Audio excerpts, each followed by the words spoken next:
Assalamualaikum warahmatullahi wabarakatuh. Waalaikumsalam warahmatullahi wabarakatuh. Alhamdulillahillazi asra bi'abdihi laylan minal masjidil harami ilal masjidil aqsa. Wassalatu wassalamu ala sayyidina Muhammadin alladhi kanat hasanatuhu la tuhsa wa ala alihi wa ashabihi ahli sidqi wat tuqa, amma ba'du.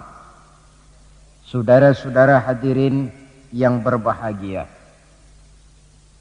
manusia ini hidup dalam 3 dimensi waktu: masa lalu, masa sekarang, dan masa yang akan datang. Masa lalu katanya adalah kenangan, masa sekarang adalah kenyataan, dan masa yang akan datang adalah harapan, impian, khayalan, atau cita-cita.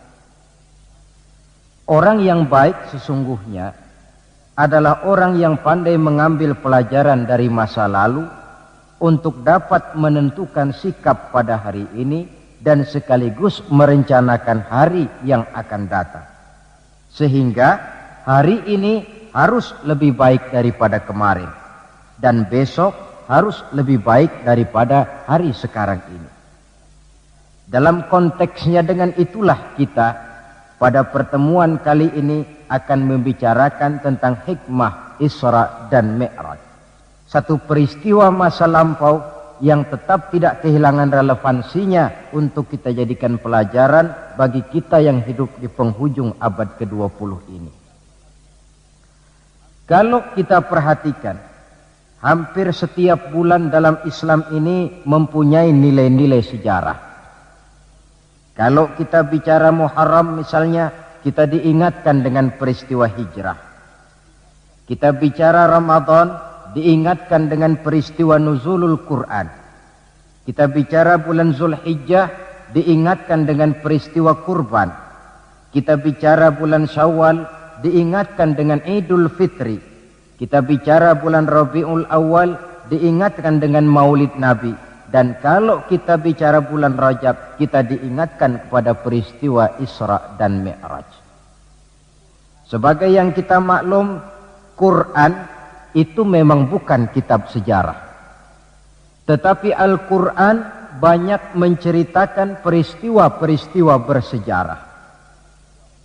Dan kalau kita perhatikan gaya bahasa yang digunakan oleh Al-Quran di dalam menceritakan peristiwa-peristiwa bersejarah itu berbeda satu dengan lainnya.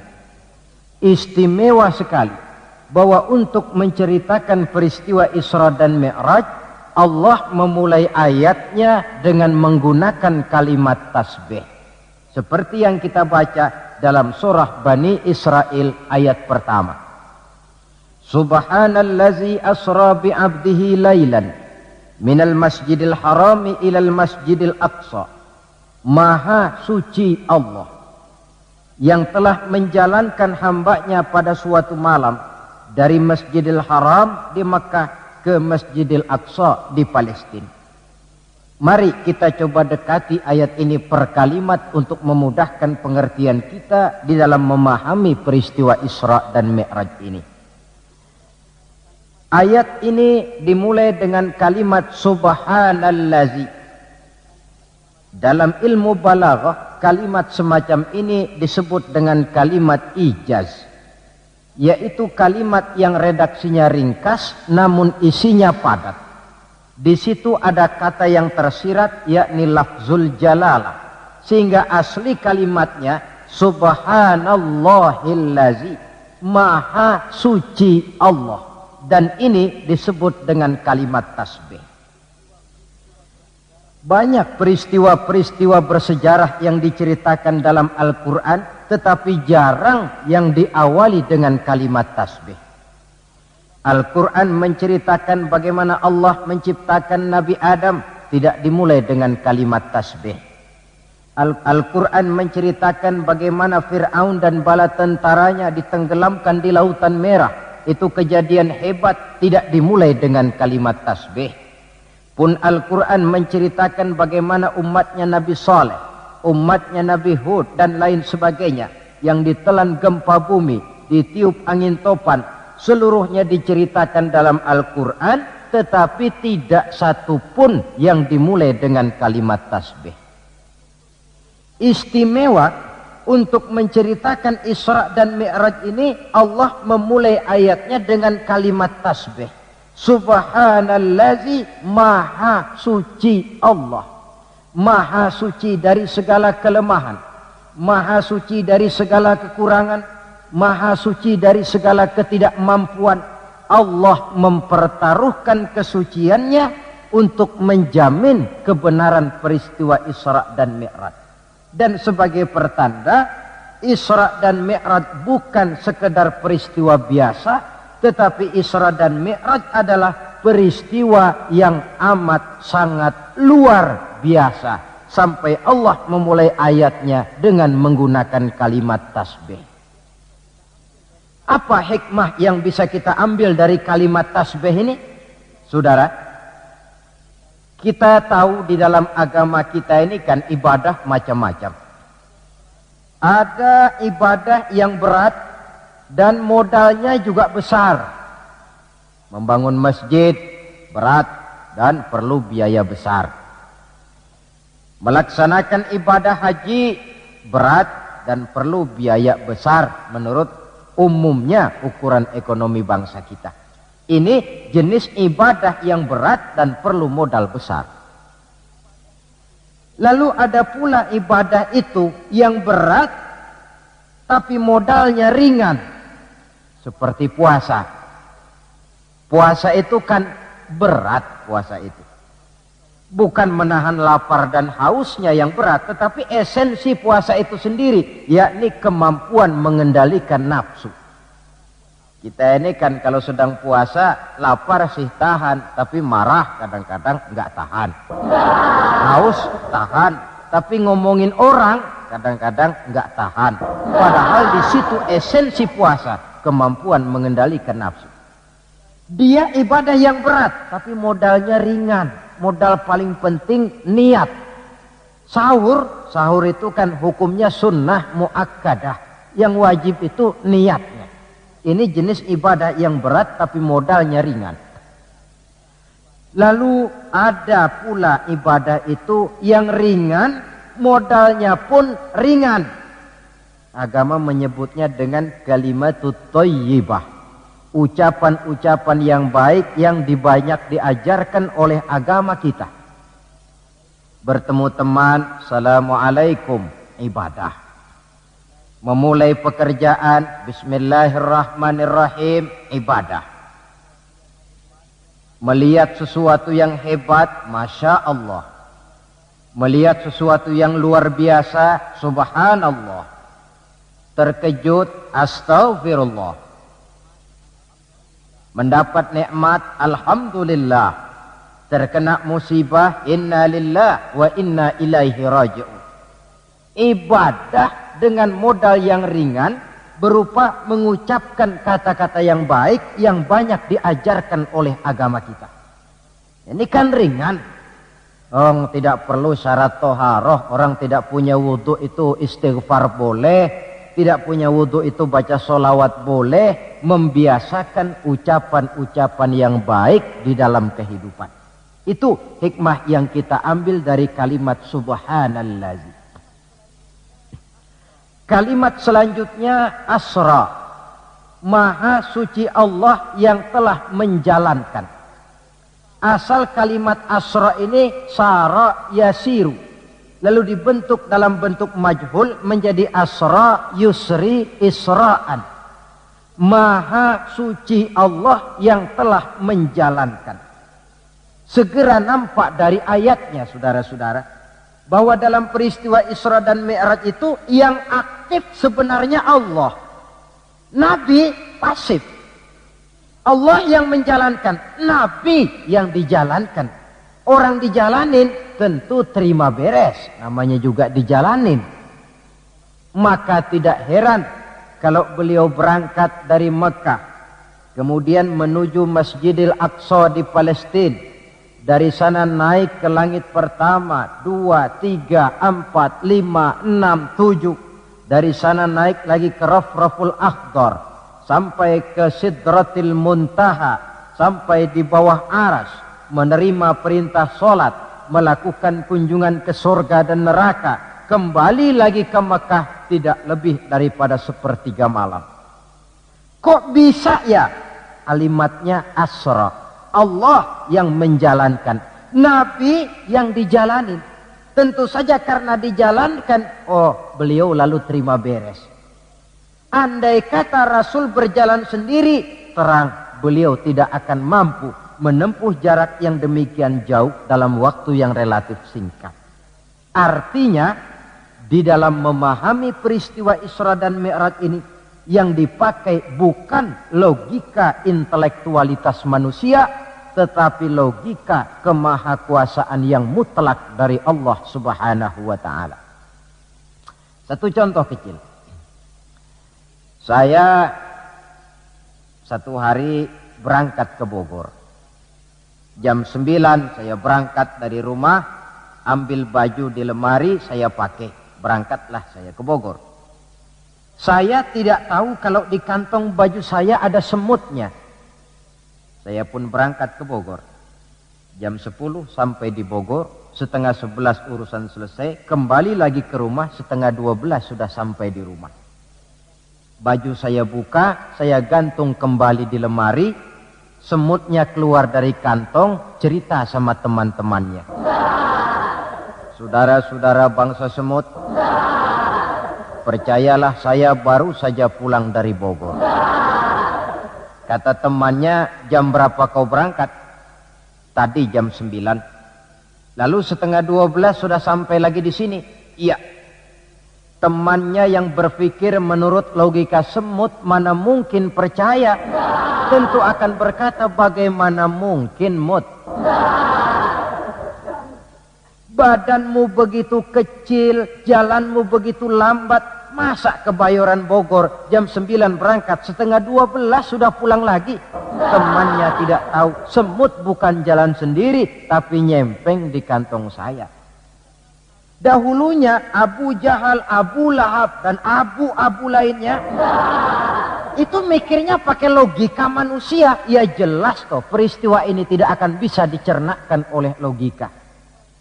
Karena itu kalau sedikit orang mau merenungi ayatnya, tidak terlalu sulit memahami Isra dan Mi'raj. Dia kehendak Allah, bukan kehendaknya Rasulullah Sallallahu Alaihi Wasallam. Ini kalimat asra. Kemudian kalimat bi'abdihi, maha suci Allah yang telah menjalankan hambanya.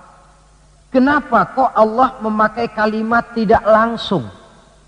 Kan lebih enak saja kalau Allah bilang misalnya, Subhanallazi asra bi Muhammad, maha suci Allah yang telah menjalankan Muhammad. Begitu saja, kenapa sih? Kenapa harus pakai bi'abdihi, maha suci Allah yang telah menjalankan hambanya? Pakai kata-kata hamba. Apa maksudnya? Nah, di dalam kalimat hamba ada dua data. Data pertama, kalimat hamba di sini menjelaskan bahwa Nabi Muhammad itu Isra dan Mi'raj dengan roh dan dengan jasad sekaligus. Sebab apa? Orang hanya dipanggil hamba kalau punya roh dan punya jasad. Jasad tanpa roh namanya mayit. Roh tanpa jasad gentayangan, mungkin namanya pocong. Orang dipanggil hamba tentunya lengkap jasad dan roh sekaligus. Karena itu kalimat bi'abdihi sudah merupakan jawaban Isra Mi'raj terjadi dengan jasad dan dengan roh. Itu data pertama. Data yang kedua, kalimat bi'abdihi ini menjelaskan bahwa Nabi Muhammad itu oleh Allah benar-benar telah diakui sebagai hambanya. Maka lalu dipanggil hamba dalam ayat ini. Saudara mungkin lalu bertanya, Kalau cuma sekedar urusan itu, apa kita ini bukan hamba Allah? Ya tentu, kita ini hamba Allah. Kata siapa? Kata kita. Kalau kata kita, namanya mengaku. Orang mengaku tentu boleh-boleh saja, namanya ngaku. Cuma diakui atau tidak, ini yang jadi masalah. Saya bisa saja berkata, saya kenal dengan Bapak Presiden. Tapi yang jadi masalah, apakah Bapak Presiden juga kenal dengan saya? Dengan kata lain, kalau kata-kata hamba Allah keluar dari mulut manusia, nilainya murah. Kenapa murah? Sebab itu pengakuan. Tapi kalau keluar dari Allah sendiri, itu yang mahal. Maksudnya bagaimana? Berapa banyak manusia di dalam hidup ini, mulutnya berkata saya hamba Allah, tapi perbuatannya membuktikan dia hamba dunia, hamba nafsu, budak jabatan, budak pangkat, budak harta. Tidak sesuai antara ucapan dengan perbuatannya. Dari kalimat bi'abdihi ini kita ambil hikmah. Sekali kita menjadi hamba Allah, jangan menghamba kepada yang selain Allah. Sebab syahadat yang kita ucapkan punya konsekuensi. Asyhadu an la ilaha illallah. Saya bersaksi tidak ada Tuhan melainkan Allah. Maka itu berarti saya tidak akan menyembah kecuali hanya kepada Allah. Saya tidak akan pernah takut kecuali hanya kepada Allah. Saya tidak akan pernah minta tolong kecuali hanya kepada Allah. Saya tidak akan menggantungkan hidup kecuali hanya kepada Allah. Saya tidak akan pernah takut kecuali hanya kepada Allah. Konsekuensi yang logis daripada ucapan kalimat syahadat itu. Sekali kita menghamba kepada Allah, jangan menghamba kepada yang selain Allah. Adapun Nabi sebelum dipanggil bi'abdihi dalam ayat ini, kita baca dari sejarah. Tahun-tahun sebelum beliau dipanggil dengan kalimat bi'abdihi, tahun kelabu, amul huzni dalam sejarah itu, tahun duka cita. Beliau ditinggal oleh paman tercinta Abu Thalib. Setelah paman tercinta meninggal, istri tercinta pun wafat, Khadijah. Wafat kedua pelindung ini, makin meningkat gangguan kafir Quraisy. Dihina, dicemoohkan, dicaci maki, dilontari dengan kotoran unta, bahkan akan diancam untuk dibunuh. Lulus menghadapi semua itu, Allah panggil beliau bi'abdihi. Seolah-olah Allah mengatakan, Muhammad itu betul-betul hambaku, tidak bergeser nilai kehambaannya apapun yang menimpa dia. Saudara hadirin yang saya hormati, ini kalimat bi'abdihi.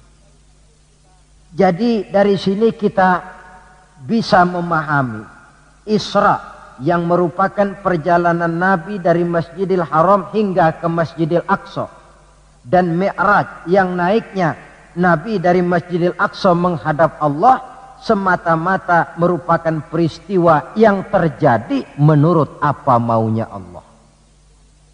Nah, kemudian apa tujuan daripada Isra dan Mi'raj itu? Hakikatnya cuma Allah yang tahu tentu. Namun kalau kita lihat di penghujung ayatnya, kita akan menemukan kalimat linuriyahu min ayatina. Keseluruhan perjalanan yang ajaib itu, sejak berangkat sampai kembali, tujuannya linuriyahu min ayatina. Untuk kami perlihatkan kepada Nabi Muhammad itu sebagian kecil daripada tanda-tanda kebesaran kami. Untuk disampaikan kepada umatnya dan kemudian menjadi pelajaran di dalam mengarungi kehidupan. Seluruh perjalanan yang dilihat oleh Nabi, seluruh pemandangan yang ditemui di dalam perjalanan, itu merupakan sebagian kecil dari tanda-tanda kebesaran Allah. Dan itu merupakan tamsil, contoh pelajaran buat kita yang hidup di zaman sekarang ini. Misalnya, di dalam perjalanan Rasul melihat ada orang mencakar-cakar mukanya dengan kukunya sendiri. Beliau bertanya, ya Jibril, itu orang macam apa? Jibril yang waktu itu bertindak sebagai bodyguard menjelaskan, Muhammad, itulah contoh daripada umatmu, orang-orang yang suka memburuk-burukan saudaranya sendiri. Ditamsilkan bagaikan orang yang mencakar mukanya sendiri. Sebab muslim ini bersaudara seperti satu tubuh. Jikalau yang satu sakit, yang lain akan ikut merasakan sakit. Jikalau satu terinjak, yang lain merasakan akibatnya. Ibu jari tersandung batu, mulut akan berkata aduh, air mata akan keluar, kepala mungkin akan ikut pusing, dan itu refleks tanpa harus menunggu undangan. Orang yang memburuk-burukan saudaranya sendiri, hakikatnya mencakar mukanya sendiri. Bak kata pepatah, menepuk air di dulang, terpercik muka sendiri. Lalu beliau melihat pula ada orang dipotong lidahnya. Kata malaikat Jibril, Muhammad, itu tamsil daripada umatmu, orang-orang yang suka mengumpat, para pembuat fitnah, tukang bikin gosip dan menjelek-jelekan orang lain. Maka lidahnya akan dipotong sedemikian rupa. Lalu beliau melihat pula dalam perjalanan ada orang memikul kayu. Sudah cukup berat, rengkek-rengkek dia membawa beban yang cukup berat itu. Anehnya malah beban yang sudah cukup berat itu bukan dikurangi, malah ditambahi. Makin berat makin ditambah, makin berat makin ditambah. Sampai Nabi heran dan tanya, Jibril, apa lagi kalau ini? Nah Muhammad, ini tamsil daripada umatmu, orang-orang yang dipercayakan untuk memikul satu amanah, tetapi amanah yang satu belum dia laksanakan, sudah diterima amanah yang lain. Akhirnya bertumpuk-tumpuk di pundaknya amanah-amanah yang harus disampaikan. Orang yang terlalu banyak jabatan, tetapi kemudian ternyata tidak mampu melaksanakan tugasnya. Tapi dikasih jabatan baru, mau lagi. Dikasih yang baru, mau lagi. Soal mampu of tidak, soal nomor 2, yang penting punya jabatan. Orang yang di dalam menerima suatu pekerjaan tidak pernah mengukur dengan batas kemampuan yang dimilikinya. Lalu beliau melihat pula ada sekelompok orang menanam. Hari itu dia menanam, hari itu juga tumbuh, hari itu juga keluar buahnya. Diketamnya, lalu tumbuh lagi gantinya. Tiap kali diketam, tiap kali keluar buahnya. Itu tamsil apa ya Jibril? Kata malaikat Jibril, wahai Muhammad, itulah satu contoh daripada umatmu, orang-orang yang gemar memberikan bantuan kepada orang yang memang memerlukannya. Mereka yang rajin sedekah, membantu fakir miskin, menyantuni yatim piatu, memberikan bantuan kepada pengembangan dakwah, madrasah, pendidikan dan pesantren. Hakikatnya mereka mengeluarkan uang, tetapi hakikatnya itu adalah untuk kepentingan diri mereka sendiri. Dicontohkan laksana orang, hari itu dia menanam, hari itu tumbuh buahnya. Dia petik, keluar lagi gantinya. Begitu seterusnya, tidak pernah berhenti. Jadi orang yang rajin bersedekah, senang memberikan bantuan kepada mereka yang memerlukannya, pada hakikatnya adalah orang-orang yang tidak pernah merugi barang sedikit pun. Malah milik kita yang sebenarnya adalah apa yang sudah kita belanjakan di jalan Allah. Uang kita di kantong kita adalah uang kita hari ini. Besok barangkali uangnya sopir taksi. Uang yang ada di dompet, uang kita hari ini. Besok barangkali uangnya tukang rokok. Uang kita yang sebenarnya, apa yang sudah kita belanjakan di jalan Allah. Baik dalam bentuk zakat, infak, sedekah, dan lain sebagainya. Tentu banyak peristiwa yang dilihat oleh Nabi di dalam perjalanan yang seluruhnya merupakan pertanda kebesaran dari Allah Subhanahu wa ta'ala. Nah, saudara, kemudian di antara tujuan Isra dan Mi'raj, di samping memperlihatkan sebagian kecil tanda kebesaran Allah, menerima perintah sholat. Dari segi menerimanya saja sholat itu sudah istimewa. Coba kita lihat. Allah perintah kita puasa. Cukup turun ayat. Ya ayyuhalladzina amanu kutiba alaikumussyiyam. Cukup turun ayat. Allah perintah orang yang mampu untuk melaksanakan ibadah haji. Cukup turun ayat. Allah perintah kita bayar zakat. Cukup turun ayat. Tapi Allah perintah kita sholat. Tidak cukup cuma sekedar turun ayat. Nabinya langsung dipanggil. Dari segi ini saja sholat itu sudah istimewa. Benar kalau Nabi menyatakan innama masalus sholati fid din kama salir ra'si fil jasad. Kedudukan sholat dalam agama sama dengan kedudukan kepala dalam anggota badan manusia. Kita yakin manusia tidak punya sebelah tangan mungkin masih bisa hidup. Manusia tidak punya sebelah kaki barangkali masih bisa hidup. Manusia tidak punya sebelah telinga masih bisa hidup. Tapi kalau manusia sudah tidak punya kepala, umpama hidup juga, itu barangkali tulen turunannya kuntilanak. Begitulah kita lihat kedudukan sholat ini di dalam agama. Begitu pentingnya sampai untuk menerima perintah sholat, Allah langsung memanggil Nabi kita Muhammad sallallahu alaihi wasallam. Saudara hadirin yang saya hormati, apa sih sebenarnya perlunya kita sholat itu? Tidak untuk menggembirakan Allah. Se-ASEAN orang tidak ada yang sholat, Allah tidak akan pensiun. Jangan lagi kita berpikir, barangkali kalau kita se-Jakarta ini tidak sholat, Allah rugi. Tidak. Tidak usahlah se-Jakarta, se-ASEAN lah. Tidak ada orang yang sholat. Allah tetap Allah. Sebab ia menjadi Allah, tidak ada ketergantungannya kepada manusia. Ia tidak pernah mengambil manfaat daripada perbuatan manusia. Salat yang diperintahkan kepada kita, manfaatnya akan kembali kepada kita. Apa sih manfaat salat itu dalam hidup ini? Untuk menjawab apa manfaat salat, coba kita lihat. Ayat yang memerintahkan sholat itu selalu oleh Allah dimulai dengan kata aqimis sholah. Tidak ada i'malis sholah, if'alis sholah. Tidak. Mesti aqimis sholah. Dirikan sholat. Bukan kerjakan. Tapi dirikan. Maaf saudara. Mungkin di antara kita sudah banyak yang mengerjakan sholat. Tapi belum banyak yang mendirikan sholat. Apa bedanya Pak mengerjakan sholat dengan mendirikan sholat itu? Kalau mengerjakan sholat itu cuma asal sekedar gugur kewajiban. Kadang-kadang keluar sholat Jumat nukar sendal.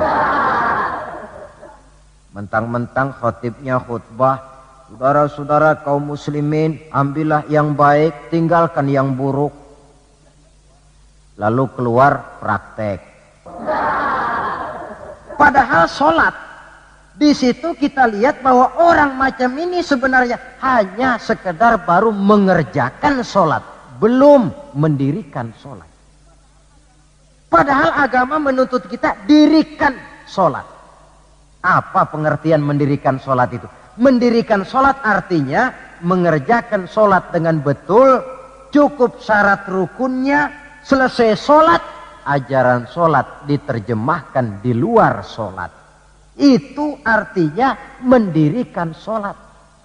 Jadi ada istimrar, kontinuitas, kesinambungan kata orang sekarang. Pada waktu dia mengerjakan sholat kelihatan khusyuknya. Setelah selesai dia sholat kembali ke masyarakat. Kembali ke tempat tugas, ajaran sholat diterjemahkan di sana. Nah, saudara hadirin, apa ajaran sholat yang harus kita terjemahkan dalam hidup, yang artinya ini merupakan manfaat daripada sholat?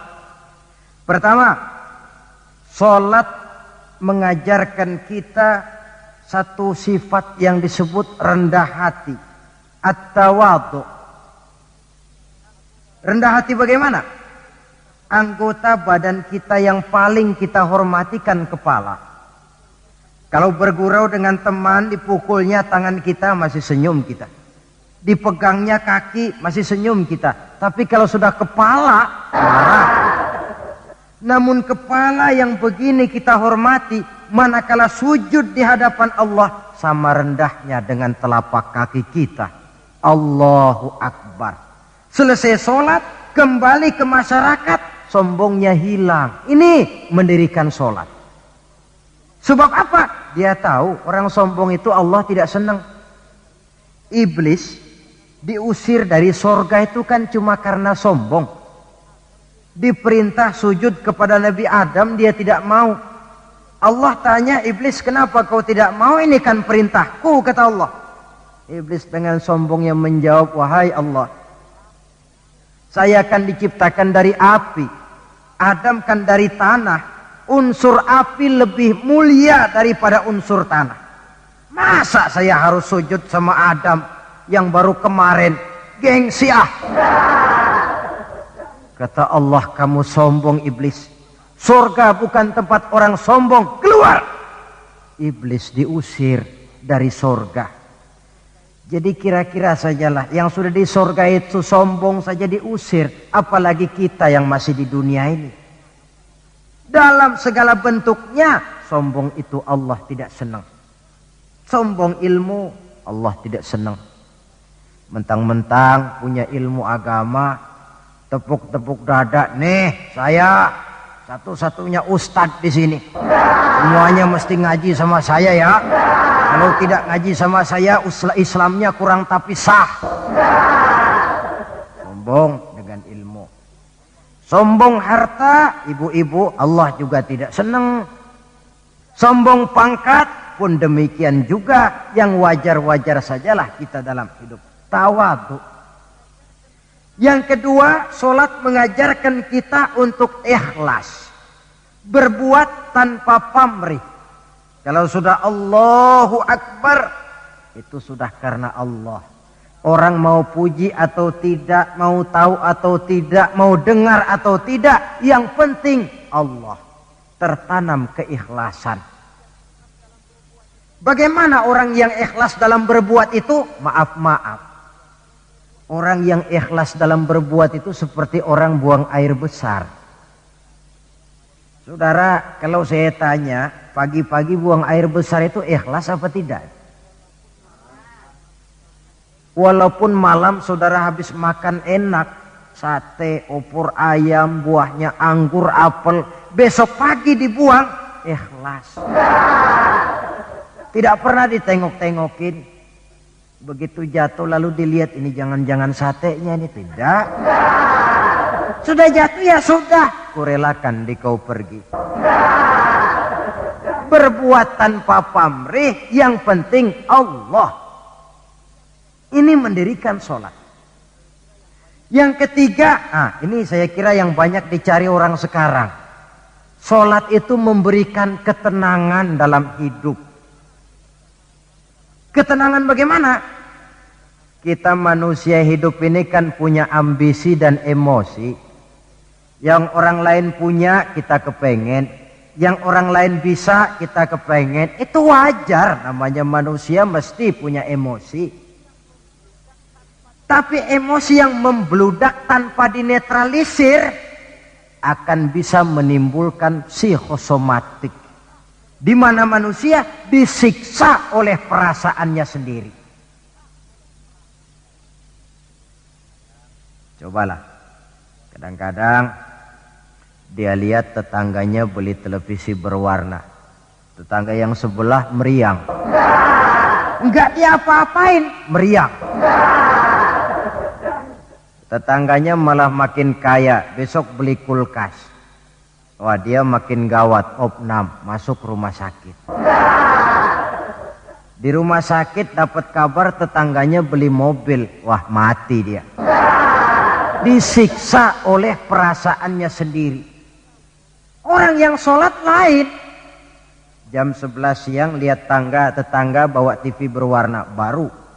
Temperatur naik, panas, wajar. Datang waktu zuhur, kutub-kutub badan yang panas karena lihat tetangga bawa TV baru, didinginkan oleh air wudhu. Begitu terkena air wudhu, temperatur turun, adem. Selesai wudhu, menghadap ke arah kiblat, usolli fardhu zuhri, Allahu Akbar, Allah yang maha besar. Temperatur makin turun ke titik nol, titik netral. Sebab apa? Dia sudah berhadapan dengan zat yang maha besar. Allahu Akbar, yang besar cuma Engkau ya Allah. Televisi tetangga saya mah kecil.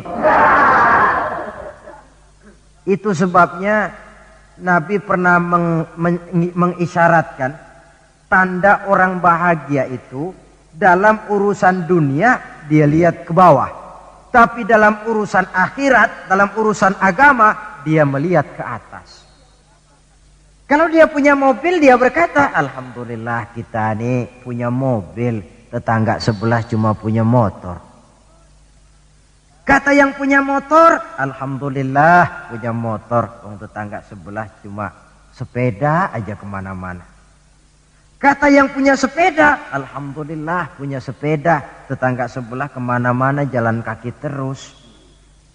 Kata yang jalan kaki, alhamdulillah masih bisa jalan. Tetangga sebelah lumpuh bertahun-tahun gak kemana-mana. Kata yang lumpuh, alhamdulillah masih hidup. Tetangga sebelah kemarin out gak balik lagi. Timbul rasa syukur. Lalu dalam urusan akhirat, agama melihat ke atas. Kalau dia bisa jaga sholat yang 5 waktu, kenapa saya tidak? Kalau dia bisa baca Quran, kenapa saya tidak? Kalau dia walaupun hidup sederhana berani membantu pembangunan masjid, musola, madrasah, kenapa saya yang lebih kaya tidak? Timbul keinginan untuk mencontoh. Mencontoh orang dalam ibadah menimbulkan kepuasan batin. Sebaliknya, mencontoh orang dalam urusan harta menimbulkan rasa penasaran, hasud, dengki, tidak senang melihat orang lain mendapat nikmat, dan paling akhir disiksa oleh perasaannya sendiri. Ketenangan dalam hidup, ketenangan dalam rumah tangga tercipta karena sholat. Cobalah, kalau seorang istri, suami ahli sholat, istrinya sholat, jam 4 bangun, dibangunkan istrinya, bu mari sudah menjelang subuh, ayolah kita ambil air wudhu berangkat. Selesai dia ambil air wudhu, dia sunnah qobliyahnya 2 rakaat. Kalau dekat ke musola masjid, jamaah ke musola masjid. Kalau jauh, jamaah di rumah. Nikmat rumah tangga muslim itu. Si suami jadi imam, istri jadi makmum. Suami takbir, istri takbir. Suami ruku, istri ruku. Suami sujud, istri sujud. Selesai sholat, assalamualaikum warahmatullah, assalamualaikum warahmatullah. Si istri mencium tangan suaminya, bang, kalau tadi siang banyak dosa saya, maafkan bang. Nikmat rumah tangga muslim tercipta karena sholat. Suatu hari bertengkar, cang ceng cong hang heng hong, ribut suami istri. Datang waktu zuhur, kata suaminya, bu, waktu zuhur sudah datang. Pertempuran kita hentikan sebentar. Gencatan senjata mulai. Ayo kita sholat. Ayo kau jadi imam lah. Suami jadi imam, istri jadi makmum. Biar monyong-monyong dikit sholat. Saya sholat. Assalamualaikum warahmatullah. Assalamualaikum warahmatullah. Si suami menoleh ke belakang. Bu, kalau memang masih penasaran, terusin yuk. Saya kira kalau memang masih terus juga, itu memang dasar ahli bertengkar. Sudah profesional itu. Pakai sholat saja tidak mempan, bagaimana pula dengan yang lain. Sholat membawa ketenangan dalam hidup pribadi, berumah tangga, bahkan bermasyarakat sampai kepada bernegara. Inilah makna inna sholata tanha anil fahsya'i wal munkar. Sholat yang didirikan dengan betul mampu mencegah manusia daripada perbuatan yang keji dan munkar. Saudara hadirin yang saya hormati, dengan demikian maka sholat adalah keperluan kita, bukan keperluannya Allah. Dan waktunya sudah diukur sedemikian rupa. Coba lihat, antara subuh dengan zuhur itu intervalnya panjang. Sebab apa? Allah juga tahu di situ jam-jam sibuk. Pegawai di kantor, petani di ladang, di sawah, pedagang di pasar, maka di situ tidak ada sholat kecuali sholat sunnah. Bekerja kita dari pagi sampai siang sampai udara panas, timbul stres. Datang refreshing, istirahatlah, jangan diforsir, ademi dengan wudhu, lalu sholat zuhur. Selesai sholat zuhur, kembali lagi ke tempat tugas. Antara zuhur dengan asar intervalnya lebih pendek. Sebab apa? Dalam udara panas kerja cepat melelahkan. Maghrib dengan isya intervalnya lebih pendek lagi. Sebab apa? Sudah masuk malam. Sebagian besar kejahatan justru terjadi pada waktu malam. Antara isya dengan subuh intervalnya memang panjang. Tapi di sana ada terminal kontrol cadangan yang disebut tahajud, hajat dan sebagainya. Terminal-terminal kontrol cadangan untuk menjaga stabilitas temperatur batin manusia. Jadi dengan demikian, kalau diabaikan, kerugian untuk manusia sendiri. Sebab hakikatnya Allah tidak pernah mengambil manfaat daripada amal dan perbuatan manusia itu.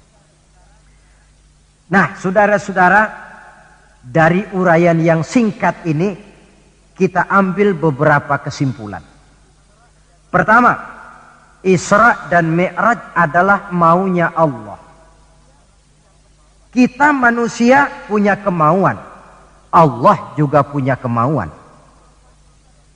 Kalau kemauan kita sesuai dengan kemauan Allah, tentu jadi. Kalau tidak, ya tidak. Maunya Allah yang jadi, bukan maunya kita. Nah, agar mau kita dimaui Allah, caranya bagaimana? Mudah saja. Ikuti apa maunya Allah, nanti dia ikuti maunya kita. Dekati Allah, nanti dia dekat dengan kita. Kalau dekat, fasilitas tentu dikasih. Memang kita dekat sama lurah saja kadang-kadang dapat fasilitas kan. Dekat dengan orang-orang tertentu bisa mendapat fasilitas. Dekat dengan Allah, demikian juga adanya. Sarana komunikasi yang paling efektif untuk mendekati Allah, sholat adanya. Yang kedua, seluruh kejadian dalam alam hanya bisa terjadi karena dua proses. Pertama yang disebut proses kauniyah, yaitu seluruh kejadian yang terikat oleh hukum kausal, hukum sebab akibat. Kalau begini, mesti begitu. Kejadian seperti ini bisa diperhitungkan, dapat diperkirakan, dan bisa dianalisa. Tapi ada kejadian lain yang disebut proses rabbaniyah. Kejadian yang terjadi menurut apa maunya Allah dan tidak tunduk kepada manusia, kepada hukum kausal. Contoh, kalau ada anak kecil, logika kita akan lalu mikir, ini ada anak kecil, mesti ada bapaknya, mesti ada ibunya. Ibu bapak sebab anak akibat, itu proses kausal. Tapi kalau Allah yang mau, tidak mesti. Nabi Adam, ibu tidak ada, bapak tidak ada, Allah mau jadi. Tidak bisa diselidiki secara eksat. Bagaimana ya proses terjadinya Nabi Adam secara antropologi budaya? Buntu. Nabi Isa, ibu ada, bapak tidak ada, Allah mau jadi. Tidak bisa diselidiki secara medis. Bagaimana ya menurut ilmu kedokteran? Kok Siti Maryam bisa hamil padahal dia tidak punya suami? Mukjizat. Maryam hamil tanpa suami, Allah yang mau. Cuma tentu agak kita sesalkan bahwa di zaman sekarang ini rupanya banyak juga perempuan-perempuan tidak mau kalah dengan Siti Maryam ini. Ini barangkali termasuk mukjizat abad 20. Saudara-saudara, otoritas intelektual perlu, tapi tidak bisa mentargetkan. Beberapa tahun yang lalu, Direktorat Vulkanologi itu sibuk mengawasi 2 buah gunung berapi yang dianggap bahaya kelas 1 dan setiap saat bisa meletus. Sore, pagi, siang, malam diawasi. Merapi di Jawa Tengah, dan Anak Krakatau di Selat Sunda. Apa yang kemudian terjadi? Yang diawasi tenang-tenang saja. Yang tidak diawasi malah batuk-batuk. Galunggung. Begitu Galunggung meletus, komentar macam-macam. Kata Direktorat Vulkanologi, oh itu kan gejala alamiah. Gejala alamiah. Kata yang seniman, oh itu karena alam sudah bosan bersahabat dengan manusia.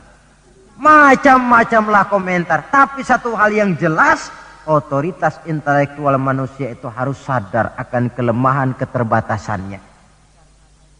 Janganlah karena terlalu memuja otak sampai kita lupa kepada yang bikin otak.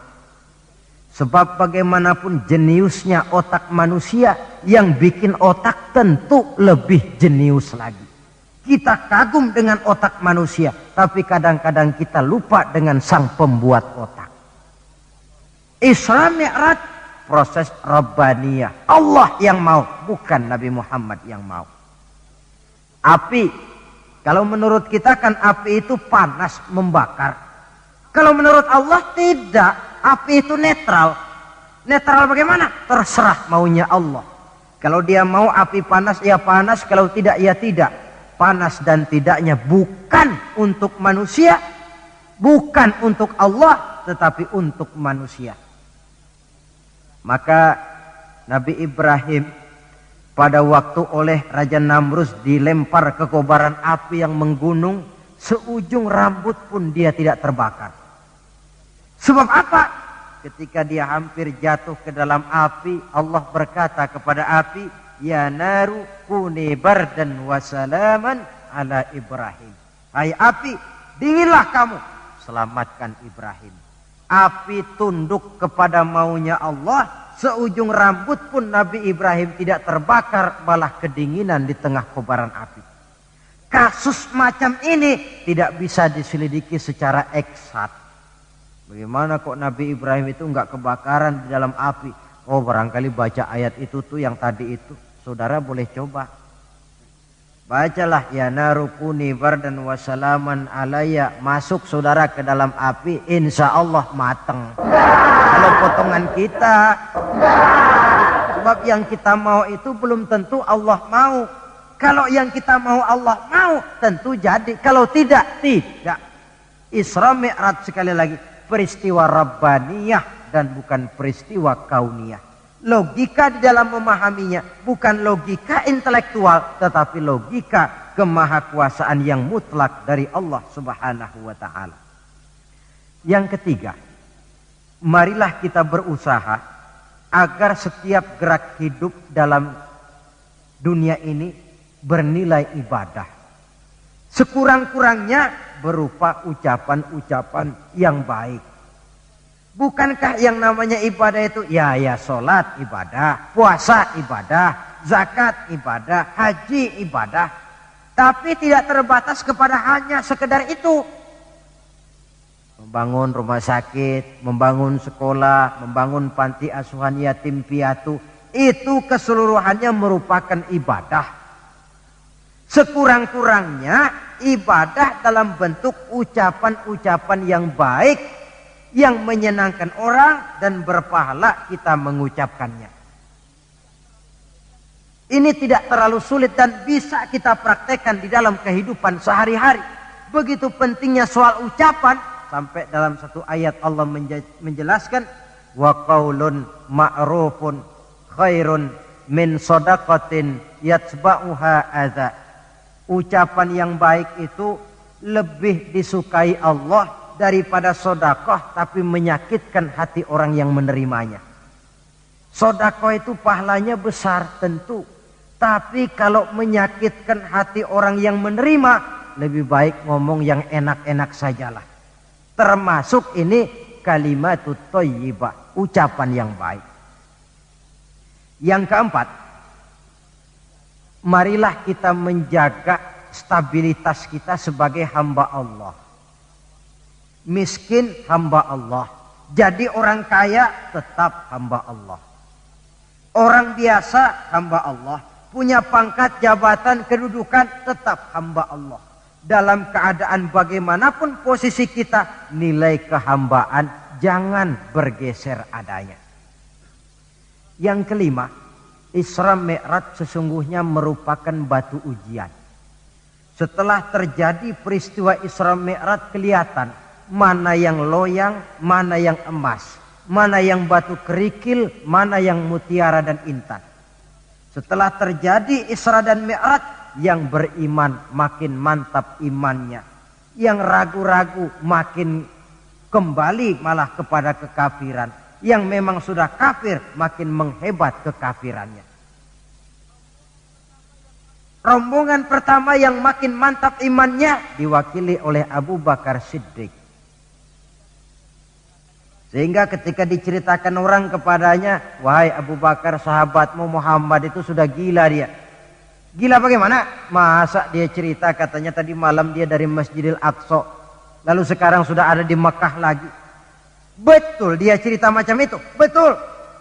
Saudara, kalau memang Muhammad yang cerita macam itu, jangankan cuma sekedar sampai Masjidil Aqsa di Palestina, lebih daripada itu pun kalau dia yang memang betul cerita, saya percaya. Makin mantap. Yang ragu-ragu malah ada yang kembali kepada kekufuran. Yang kafir malah makin menghebat kekafirannya. Maka Isra Mi'raj merupakan ujian bagi umat untuk menyaring, merupakan filter mana umat Nabi yang benar-benar yakin dengan iman, dan mana yang setengah-setengah, dan mana yang murtad, kemudian mana yang ingkar dan kafir. Oleh karena itu, hakikatnya kejadian apapun yang kita alami dalam hidup, hendaklah berlaku seperti Nabi Sulaiman alaihi salam. Diberikan beliau kekuasaan, diberikan pengetahuan, diberikan harta yang banyak. Atas semua itu, beliau hanya berkata, hadza min fadli rabbi liyabluwani aashkuru am akfur. Semua ini, kekuasaanku, hartaku, ilmu pengetahuan yang diberikan kepadaku, ini cuma sekedar karunia untuk menguji diriku, adakah aku bersyukur karenanya atau malah aku menjadi ingkar karenanya. Maka bersyukurlah kita yang hidup di satu zaman yang jauh dari zamannya Rasulullah. Kita belum pernah berjumpa dengan beliau, belum pernah mendengar suara beliau, tidak melihat gerak langkah perjalanan beliau. Entoh kita beriman dengan peristiwa Isra dan Mi'raj ini. Jauh lebih beruntung daripada orang-orang yang langsung ditongkrongi Nabi. Mereka melihat wajah Nabi, mendengar Nabi membaca wahyu, melihat mukjizat, tetapi mereka tidak juga mau beriman. Nilai-nilai iman ini kalau tidak kita pelihara dan kita syukuri, akan bisa bergeser, ditelan oleh segala macam godaan dan cobaan yang kita hadapi di dalam perjalanan hidup ini. Saudara-saudara hadirin yang saya hormati, dengan begitu maka Isra dan Mi'raj dengan segala kejadian yang ada di dalamnya, sekali lagi merupakan bukti kemahakuasaan yang mutlak dari Allah dan kelemahan serta keterbatasan dari kemampuan yang dimiliki oleh manusia. Membicarakan Isra dan Mi'raj artinya bercermin di dalam perjalanan yang luar biasa itu. Bercermin apa? Bahwa pengetahuan manusia, taruhlah dia sudah melanglang buana ke ruang angkasa, tapi masih terbatas kepada alam yang fisika, dan itu pun sedikit sekali. Belum dia menyeberang ke alam metafisika. Kekayaannya, apalah artinya kekayaan manusia ini? Jabatan barangkali, kita semua sadar bahwa pangkat yang paling tinggi sebenarnya kan pensiun. Titel yang paling akhir tidak lain adalah almarhum. Setiap kita akan berjalan ke arah itu, sehingga tidak terkena apa yang diingatkan Allah, kalla innal insana la yatgha ar-ra'ahu istaghna. Manusia itu mudah lupa diri manakala melihat dia sedikit mampu, kaya, berkuasa, pandai, mudah lupa diri.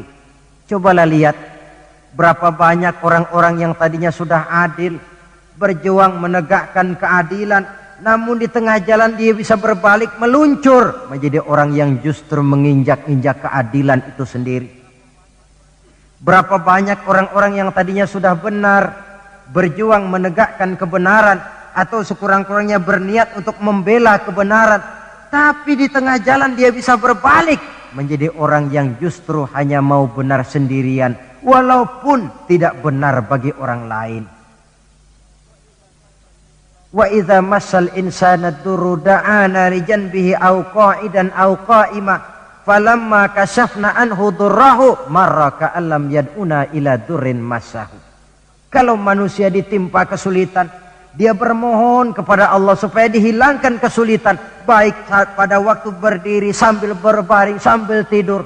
Manakala kesulitan sudah dihilangkan, marra ka'allam yad'una ila durrin massahu, dia pun berjalan dengan sombongnya, seolah-olah belum pernah minta tolong kepada Allah. Ini kecenderungan manusia. Itulah sebabnya yang terakhir sekali dari pembicaraan kita kali ini, puncak kebahagiaan seorang muslim tidak lain adalah bertemu Allah. Bagaimanapun nikmatnya masuk surga, kalau diukur dengan bertemu Allah, masih jauh lebih nikmat bertemu Allah. Nabi di puncak perjalanan Mi'raj bertemu Allah, tapi pertemuan itu diawali dengan berbagai macam cobaan, ujian, fitnahan, sampai kepada ancaman akan dibunuh. Paling akhir beliau mendapat perkenan bertemu Allah, puncak kebahagiaan hidup yang belum pernah diberikan kepada seorang pun manusia, baik sebelum atau sesudah beliau. Jadi begitulah seperti pepatah bilang, habis gelap mesti terbit terang. Inna ma'al usri yusra. Di balik segala kesulitan itu, insya Allah akan menunggu kemudahan. Kesulitan adalah bagian daripada hidup. Bukan untuk ditakuti, tetapi untuk dicarikan jalan keluar bagaimana pemecahannya. Saudara, inilah pembicaraan kita pada pertemuan ini. Walaupun selintas, mudah-mudahan bisa memberikan gambaran tentang Isra dan Mi'raj yang pada gilirannya akan memperkuat nilai-nilai keimanan kita dalam rangka melaksanakan apa yang diperintah Allah dan menjauhi apa yang dilarangnya. Terima kasih banyak atas perhatian saudara. Mohon maaf atas segala kekurangan. Usikum wa iyaya bitaqwallah. Wassalamualaikum warahmatullahi wabarakatuh.